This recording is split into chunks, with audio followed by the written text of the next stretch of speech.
I'm Michael McCord. I'm the president of the Microinsurance Center, which is managing the MILK project, Microinsurance Learning and Knowledge. My name is Barbara Magnoni, and I've been working on the MILK project with the Microinsurance Center for the last 3.5 years.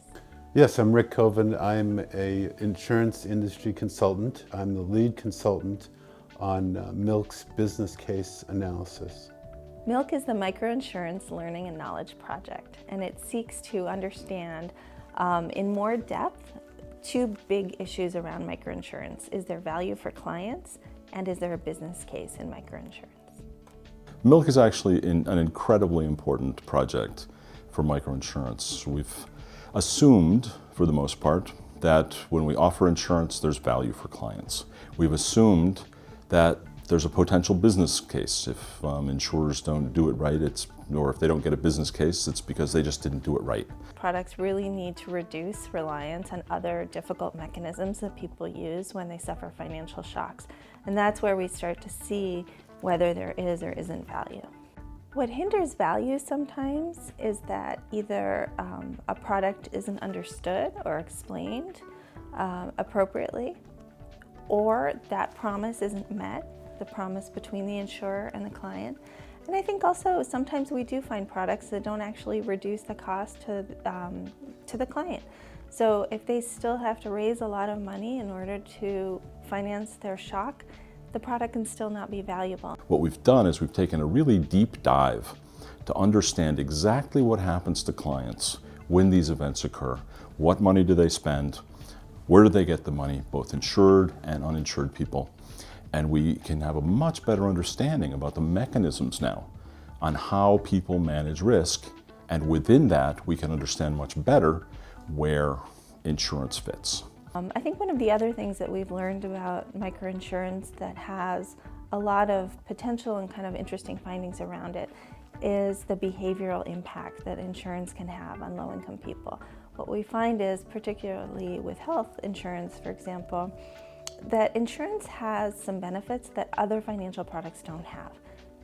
Use it or lose it. That's one of our findings. When you have health insurance, you've paid for it already, and if you're sick, you're more likely to go to the doctor sooner because you've already paid for it. If you're using savings or loans, you may hold out.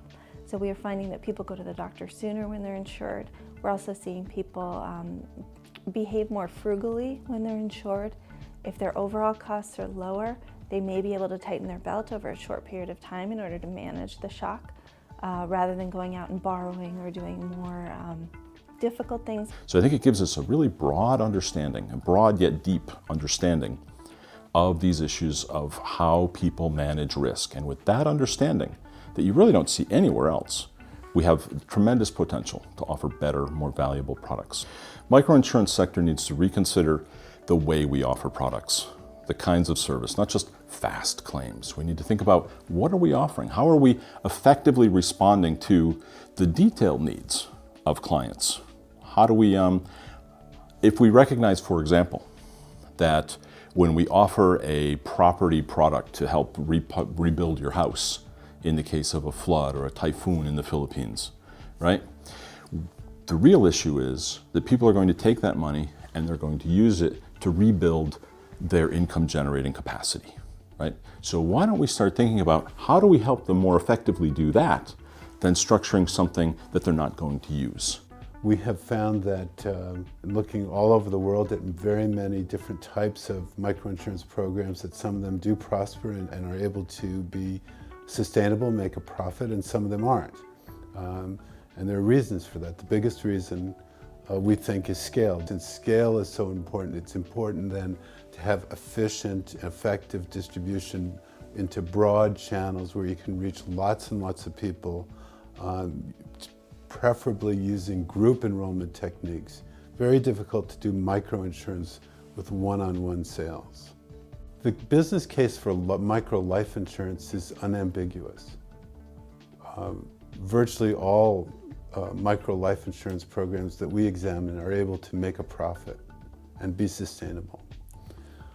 Conversely, for health insurance, it's much, much more difficult. And it's our belief that without some form of government subsidy, micro health insurance is very challenging, if not impossible, from a business point of view. And the surprise in our findings is that the cause of that is not so much the claims, the cost of the claims, it's the cost of the administration.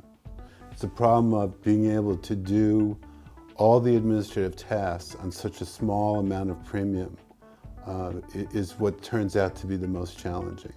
We've looked at the chain, the value chain. We've looked at the insurance company, intermediaries, distribution channels, and we have a really good understanding now of what makes a business case. What are the components of a business case? How effectively are people managing those different components? And how do we use those components to manage our expectations? And where there's a business case, where there might not be a business case.